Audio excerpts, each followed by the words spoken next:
Pego isto agora! Quero ver alguém me obrigar.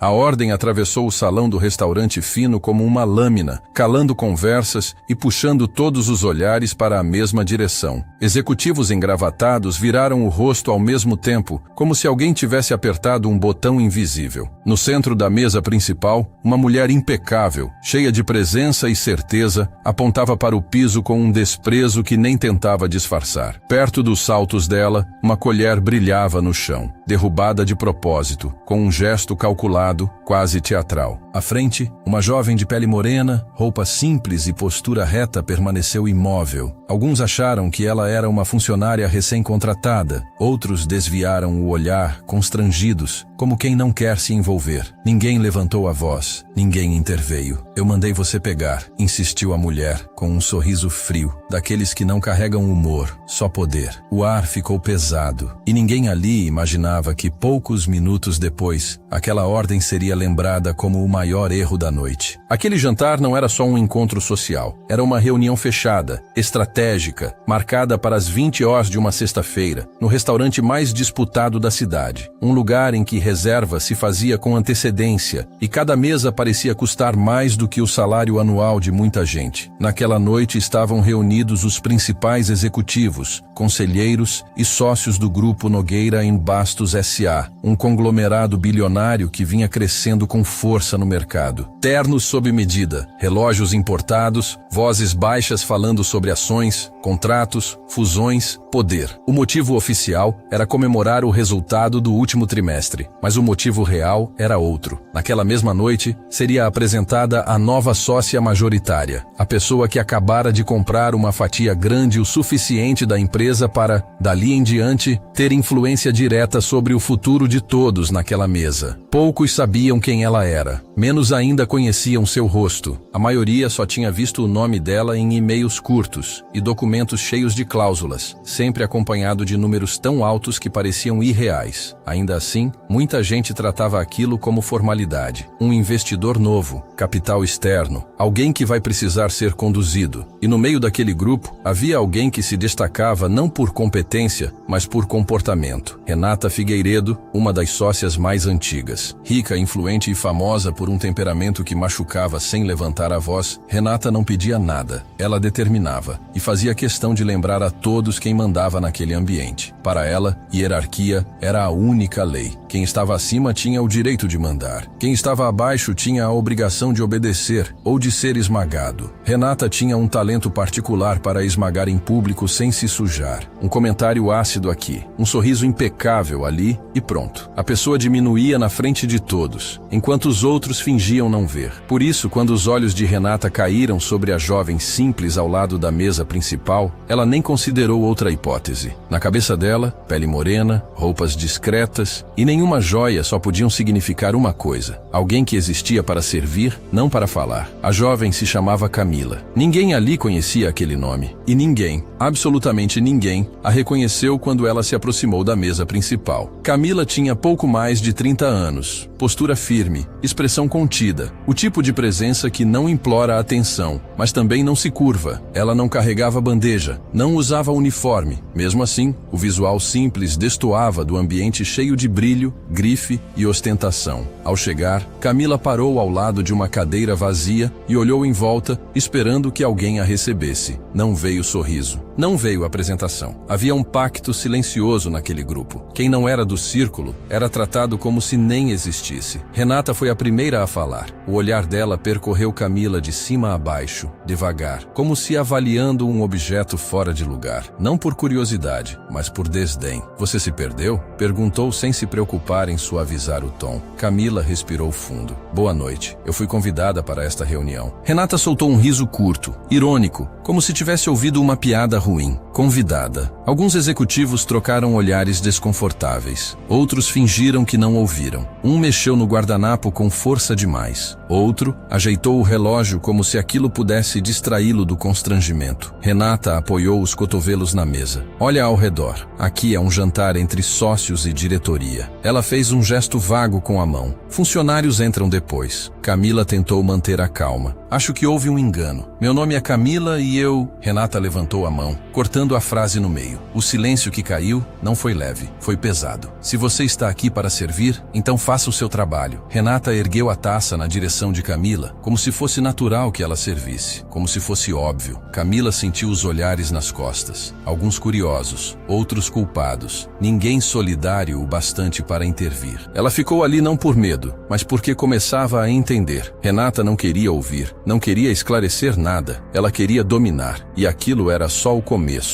Renata se recostou na cadeira, confortável demais para alguém que acreditava controlar tudo. Você está me ouvindo? Perguntou, batendo de leve os dedos na mesa. Camila assentiu. Estou. Então por que ainda está parada? Talheres foram colocados sobre pratos com cuidado. Uma risada ao fundo morreu antes de terminar. Camila manteve as mãos juntas à frente do corpo. Porque eu não sou garçonete. O ar pareceu diminuir dentro do salão. Renata ergueu uma sobrancelha, como se observasse algo curioso, não alguém digno de respeito. Claro que é. O sorriso dela apareceu, mas não chegou aos olhos. Você acha mesmo que, se fosse convidada, estaria vestida assim? Camila sentiu o golpe não pela frase, mas pelo que ela carregava. Não era sobre roupa, era sobre lugar. Era sobre quem, na cabeça de Renata, tinha permissão para existir naquele tipo de mesa. Minha roupa não define quem eu sou. Um murmúrio atravessou a mesa. Renata inclinou-se para a frente. Define sim. Aqui, define tudo. Ela apontou, com orgulho, para as joias, para o anel pesado, para o relógio, para a pulseira que brilhava até na luz baixa do restaurante. Nós vivemos em mundos diferentes. Camila respirou fundo. Eu estou exatamente no lugar certo. Renata soltou uma risada baixa e olhou para os outros. Olhem isso. Agora até temos garçonetes com ambição de diretoria. Alguns riram, nervosos. Outros ficaram quietos, envergonhados demais para rir, mas também para defender. E aquilo foi a confirmação do pior. Não era só Renata. Era o silêncio dos outros que sustentava Renata. Camila sentiu o rosto esquentar. Eu só peço que me deixem explicar. Renata ergueu a mão, impaciente. Não. Ela empurrou a cadeira para trás e se levantou um pouco, como se o próprio corpo exigisse mostrar autoridade. Você está atrasando uma reunião importante. Então, num gesto milimetricamente calculado, Renata pegou a colher ao lado do prato, girou entre os dedos e deixou cair no chão. O som metálico ecoou como um tapa. Renata apontou para baixo. Pega! O salão mergulhou em silêncio. Camila encarou o objeto no chão e depois levantou os olhos. Dessa vez, não havia hesitação. Naquele instante, ela decidiu. Se fosse continuar ali, não seria de joelhos. Camila não se abaixou. A ausência daquele gesto foi suficiente para mudar o clima da mesa. Renata ficou de pé, o dedo ainda apontando. O sorriso sumiu. Eu mandei você pegar. Agora a voz não era fria, era afiada. Camila manteve a postura ereta. E eu já disse que não sou sua funcionária. Um dos diretores mais antigos pigarreou, desconfortável. Renata, talvez seja melhor. Não, Renata cortou sem olhar. Essa reunião é nossa. Ela voltou os olhos para Camila. Você faz ideia de onde está? Você sabe quanto custa um erro aqui? Camila respondeu com calma. Eu sei exatamente onde eu estou. Renata soltou um riso curto. Então, ajoelhe. Alguns arregalaram os olhos. Aquilo já não era arrogância, era humilhação aberta. E o mais assustador era ver como Renata dizia aquilo com naturalidade, como se o mundo funcionasse daquele jeito. Camila sentiu um nó no estômago, não de medo, de lembrança. Ela pensou na mãe. Pensou em quantas vezes viu gente engolir desaforo porque precisava trabalhar. Pensou no motivo real de estar ali. Respirou fundo. Isso termina agora. Renata inclinou-se, provocadora. Vai fazer o quê? Chorar? Antes que Camila respondesse, uma cadeira foi empurrada. O som ecoou. Era o diretor financeiro. Renata, chega. O salão congelou. Renata virou devagar. Você está mandando em mim agora? Estou dizendo que isso passou do limite. Renata riu. Vocês acreditam nessa encenação? Ela apontou para Camila. Uma garçonete querendo atenção. Camila deu um passo à frente, a voz firme. Meu nome é Camila. Renata cruzou os braços. Não perguntei. Nesse momento, o gerente do restaurante se aproximou, visivelmente nervoso, como alguém jogado no meio de uma briga que não era dele. Com licença, Renata ignorou. Tira ela daqui. O gerente hesitou. Senhora, ela está na lista de convidados. Um murmúrio atravessou o salão. Renata Renata virou o rosto devagar. Como é? O gerente engoliu em seco. Mesa principal. Silêncio. Camila manteve os olhos fixos em Renata. Eu disse que eu estava no lugar certo. O sorriso de Renata vacilou pela primeira vez, mas o choque verdadeiro ainda estava por vir. O ambiente já não era uma reunião corporativa. Era constrangimento coletivo. Os talheres pararam. As conversas morreram. Até o restaurante pareceu menor diante do peso no ar. Camila continuava de pé, sem pressa, sem exagero. E aquilo não combinava com alguém fora de lugar. Renata, por outro lado, sentia o controle escorrendo pelos dedos. Não era culpa, era raiva. A raiva de perceber que não mandava mais como antes. Ela apertou a borda da mesa com força, como se aquilo fosse apoio. Alguns executivos se entreolharam. Eles sabiam o verdadeiro motivo da reunião, a chegada da nova sócia majoritária. E, de repente, a coincidência ficou impossível de ignorar. O gerente se afastou, inseguro. Fez um sinal discreto para um garçom recolher a colher do chão, talvez tentando apagar o símbolo antes que virasse história. Mas Camila levantou a mão, num gesto mínimo e definitivo. O garçom parou, e aquele detalhe, tão pequeno, fez várias pessoas entenderem, sem palavras, que a dinâmica havia mudado. Camila falou pouco, o suficiente para deixar claro que não estava ali para servir. Não se explicou ainda. Não por falta de argumento, mas porque queria ver quem teria coragem de tratar um ser humano com dignidade quando achassem que ela não tinha status. Renata tentou recuperar o domínio com ironias, mas já não era o centro. O silêncio que antes a protegia, agora a acusava. Foi então que um dos sócios mais antigos pegou a lista sobre a mesa, leu de novo, confirmou o sobrenome e congelou. O rosto perdeu a cor. Ele não disse nada em voz alta, apenas inclinou-se para outro diretor e apontou o papel. O efeito foi imediato. Camila percebeu, não sorriu, não se explicou, esperou. Alguém pediu silêncio, não como ordem, mas como necessidade. A verdade estava a segundos de aparecer. O silêncio não foi imposto, ele simplesmente aconteceu. Um dos diretores mais antigos se levantou devagar. Havia seriedade no rosto, e medo também. Não de Renata, mas do que aquela cena significava para a empresa. Ele falou de forma direta. Aquela reunião não era só confraternização. Era a formalização de uma nova fase do grupo, com a entrada de uma sócia estratégica, responsável pela maior compra de ações já feita na história da empresa. Enquanto ele falava, alguns começaram a entender. Outros resistiam. Renata, na ponta da mesa, já não tinha postura de domínio. Tinha postura de alerta, como quem percebe que o próprio chão está cedendo. O diretor então disse o nome completo da nova sócia, Camila. O impacto foi imediato. Cadeiras se mexeram. Olhos se arregalaram. Um conselheiro deixou escapar um "meu Deus" tão baixo que parecia vergonha. Renata riu. Um riso curto, incrédulo, tentando segurar a própria narrativa para não cair. Mas ninguém acompanhou. O riso dela morreu no ar. O diretor explicou. Camila passou semanas analisando o grupo de forma discreta, observando processos, postura de lideranças, cultura real. Era uma exigência dela antes de fechar negócio. Ela queria conhecer a empresa que existia por trás dos relatórios. E naquele ponto, cultura real ganhou um peso assustador. Porque não era sobre planilhas. Era sobre como alguém era tratado quando ninguém achava que importava. Renata tentou se justificar com palavras bonitas. Etiqueta, protocolo, segurança. Como se crueldade fosse regra. Mas o estrago já estava feito. O diretor foi claro. Aquela conduta seria registrada não como episódio isolado, mas como reflexo de um padrão que já vinha sendo discutido. E ao dizer isso, ele olhou para a mesa inteira, não só para Renata, como se dissesse, vocês estavam aqui também. Camila ficou em silêncio quase todo o tempo. Não havia satisfação no rosto, nem desejo de vingança. Havia lucidez. Quando falou, foi breve. Eu não estou aqui para humilhar ninguém. Eu não preciso disso, mas respeito não é negociável. A voz dela não tremeu, e isso atingiu mais do que gritos atingiriam, porque grito passa, coerência fica. Ela explicou que poderia ter se apresentado desde o começo, mas escolheu observar, e o que viu confirmou decisões que já estavam amadurecendo. Renata tentou sustentar o olhar, mas não conseguiu. A imagem da mulher intocável começava a ruir diante de todos, não com escândalo, mas com fatos. Ainda assim, Renata tentou atacar. Isso é armadilha, disparou buscando recuperar firmeza. Vocês montaram isso. Vocês deixaram uma estranha entrar aqui. Camila inclinou a cabeça. cabeça, como quem ouve algo previsível. Estranha? Eu sou a pessoa que colocou dinheiro suficiente nessa empresa para sustentar essa mesa, esse jantar e essa sensação de superioridade. E ainda assim, a primeira reação foi me reduzir a um papel que vocês consideram menor. O salão ficou ainda mais quieto. Renata apertou os lábios. Você provocou. Ficou aí parada, querendo uma cena. A cena foi sua, Camila respondeu.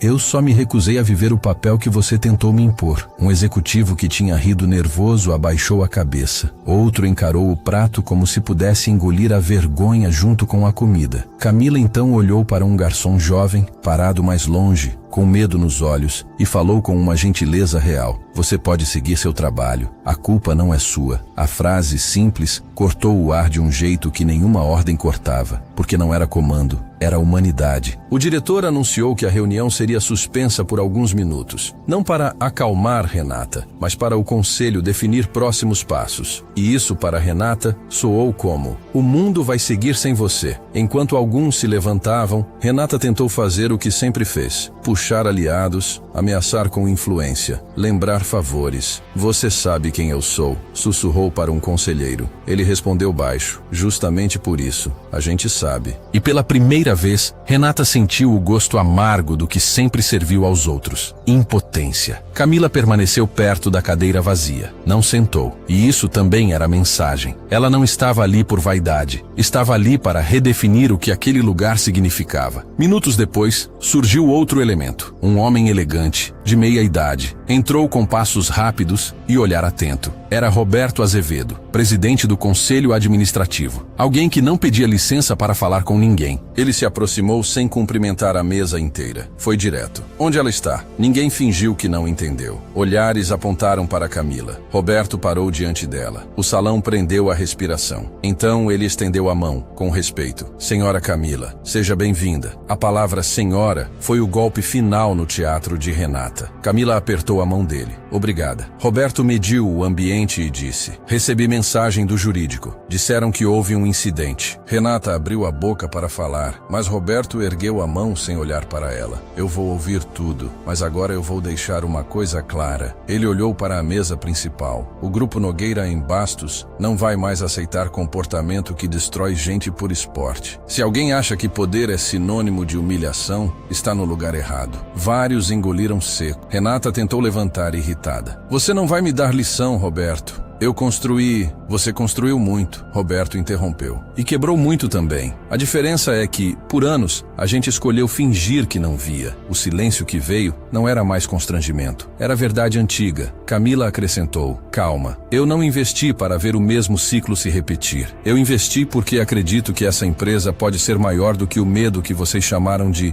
disciplina. Renata riu, mas a voz saiu fina. Você acha que vai mandar aqui? Camila encarou. Eu acho que ninguém deveria incluir humilhação nas regras do trabalho. Eu quero regra clara, respeito claro e consequência clara. Roberto assentiu. É isso. A reunião voltou, mas não como celebração. Virou um julgamento silencioso do que aquela empresa tinha virado por dentro. E então vieram os acontecimentos que ninguém esperava. O diretor de compliance abriu uma pasta preta e colocou documentos na mesa. Renata franziu a testa. O que é isso? Ele respondeu com frieza de quem cansou de ter medo. Denúncias internas, antigas, engavetadas, algumas com seu nome. Renata tentou rir, mas falhou. Qualquer um denuncia. Camila respondeu, sem aumentar o tom. E prova nem sempre aparece quando todo mundo tem medo. Mas quando alguém se sente seguro, a verdade começa a vir. O diretor continuou. Não são só denúncias. Há registros, e-mails, mensagens. Renata empalideceu por um segundo, disfarçando enquanto ajeitava o colar. Vocês estão inventando isso para me tirar, Roberto falou. Não. Você está colhendo o que plantou. E não começou hoje. Uma conselheira, até então calada, finalmente falou. Eu vi você humilhar uma analista há 2 meses. E eu me calei. Eu me arrependo. A frase pareceu quebrar uma represa. Outro acrescentou. Eu também vi. E outro. Eu ouvi. A força de Renata, que sempre dependeu do silêncio, começou a cair pela falta dele. Renata tentou apontar para Camila. Isso é culpa dela. Ela chegou aqui querendo? Camila interrompeu, com uma frase que surpreendeu. Não é culpa minha. E também não é só sua, Renata. É culpa de um sistema que foi alimentado quando todo mundo fingiu que não via. Renata arregalou os olhos. Você está me defendendo? Camila respondeu firme. Eu não estou defendendo você. Eu estou dizendo que, se a gente não admitir o que aconteceu, vocês só vão trocar nomes e manter o mesmo comportamento. Roberto olhou para Camila com respeito ainda maior. Ficou claro, ela não queria só poder, queria mudança. Camila respirou fundo e falou sem drama. Minha mãe trabalhou anos em lugares como este e voltou para casa muitas vezes com a sensação de não valer nada. Não porque não valesse, mas porque alguém decidiu que ela não valia. Renata tentou desprezar. Isso é empresa, não terapia. Camila encarou, sem perder a calma. É empresa. E por isso importa. Empresa feita de gente com medo fica fraca.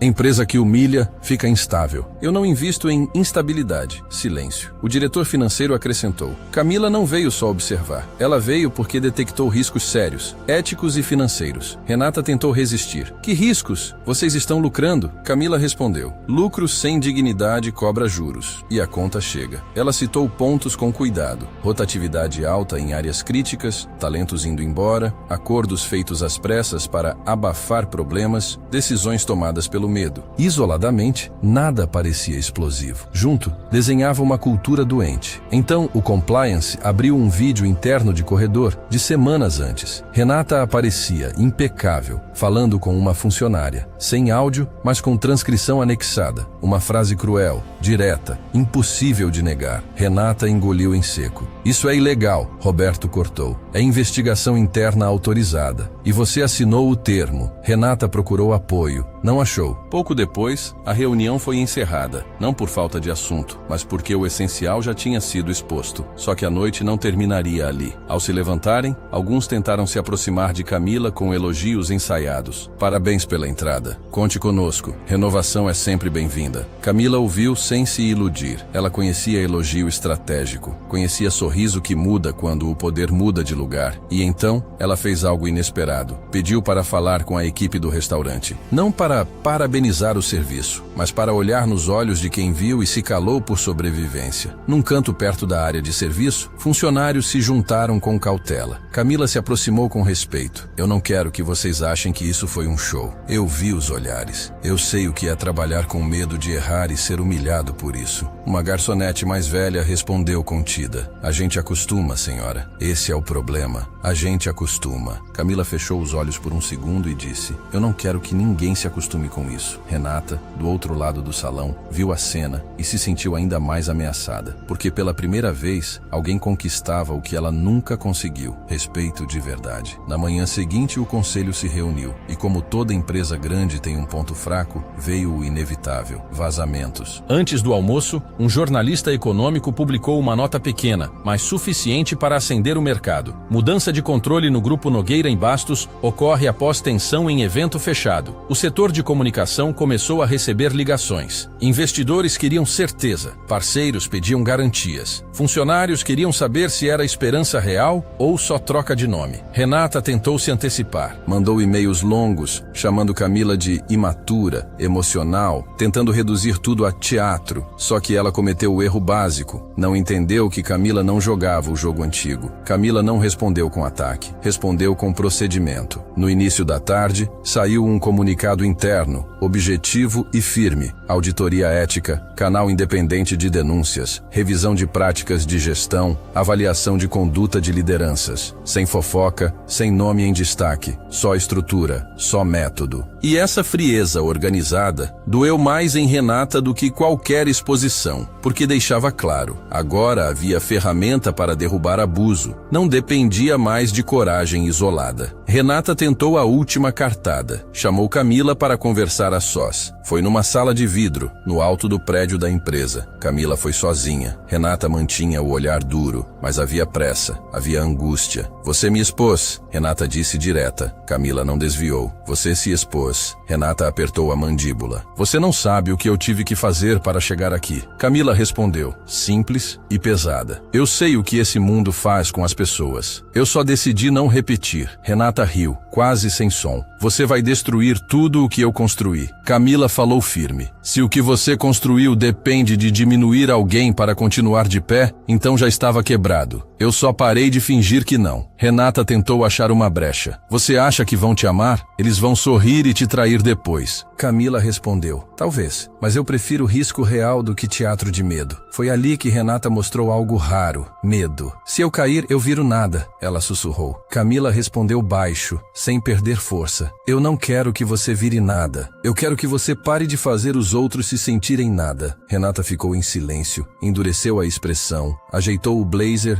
e deixou a frase final, fria. Você vai se arrepender. Camila não respondeu, só olhou. Renata saiu. Naquela semana veio resistência interna, boicotes discretos, documentos atrasando, reuniões adiadas, informação sumindo, tudo com aparência de incompetência, mas com cheiro de sabotagem. Camila percebeu rápido. Em vez de guerra, ela reuniu os gestores intermediários, quem realmente segurava a empresa. Gente que nunca era ouvida. Na sala, ela disse, eu não preciso que vocês me admirem. Eu preciso que vocês trabalhem com dignidade. Se alguém punir vocês por fazer o certo, essa pessoa vai responder. Uma analista jovem levantou a mão, insegura. E se isso for só agora, e depois tudo voltar? Camila olhou nos olhos dela. Eu não vim para encenar. Eu vim para mudar processo. Processo fica. Pessoas passam. Na mesma semana, denúncias antigas ganharam força. Surgiram contratos fechados às pressas com parceiros ligados ao círculo de Renata. Nada de explosão imediata, mas suficiente para o conselho entender. Renata não era só dura, era risco. Renata foi chamada para uma última reunião formal. Entrou de cabeça erguida, mas a sala já não era dela. E quando Roberto comunicou o afastamento e a negociação de saída para proteger a empresa, Renata entendeu. Era definitivo. Ela tentou argumentar. As palavras soaram vazias, porque a imagem já tinha quebrado. Ao sair do prédio, Renata não chorou, caminhou. Mas por dentro a queda era real. Não por dinheiro, porque ela ainda teria muito, mas porque perdia o que mais amava, o direito de se sentir acima. E então veio o efeito mais inesperado. Os funcionários começaram a falar, não por espetáculo, mas dentro da empresa, em canais, reuniões, formulários. Onde antes existia medo, agora havia espaço. Camila implementou avaliação ética, treinamento obrigatório para lideranças, consequência clara para assédio e discriminação. Alguns executivos antigos pediram demissão, outros tentaram mudar. Alguns, pela primeira vez, pediram desculpa. Camila não tratou desculpa como troféu, tratou como início. Ela passou a visitar setores que a alta gestão nunca visitava: segurança, limpeza, manutenção, recepção. Não para foto, para ver se a mudança era real. Num evento, semanas depois, ela encontrou o mesmo garçom jovem do restaurante, contratado para um serviço corporativo. Ele a reconheceu e abaixou a cabeça por hábito. Camila tocou o próprio peito num gesto simples e disse, olha para mim. Ele levantou o olhar inseguro. Você não precisa baixar a cabeça para existir. O garoto respirou fundo, como se estivesse aprendendo a respirar de novo. E aos poucos, a história daquela noite se espalhou. Não como fofoca, como exemplo. A colher no chão deixou de ser detalhe, virou símbolo. Símbolo de como pequenas humilhações revelam grandes falhas e de como, às vezes, quem parece invisível está apenas observando. Porque naquela noite não foi uma ordem que ecoou mais alto. Foi a queda de uma arrogância construída em cima de desprezo e o nascimento de um respeito que não se curva. Nunca julgue alguém pela roupa, pela aparência ou pelo silêncio. Muitas vezes, quem parece fora de lugar só está esperando o momento certo de se levantar. A humilhação pode durar segundos, mas a vergonha de quem humilha fica por muito tempo. E lembre, às vezes, a pessoa que você tenta mandar obedecer hoje é exatamente quem amanhã pode decidir o seu futuro. E você, o que faria se estivesse no lugar da Camila? Comenta aqui embaixo, deixa o like e se inscreve no Dose de Conhecimento. Seu apoio fortalece histórias como essa.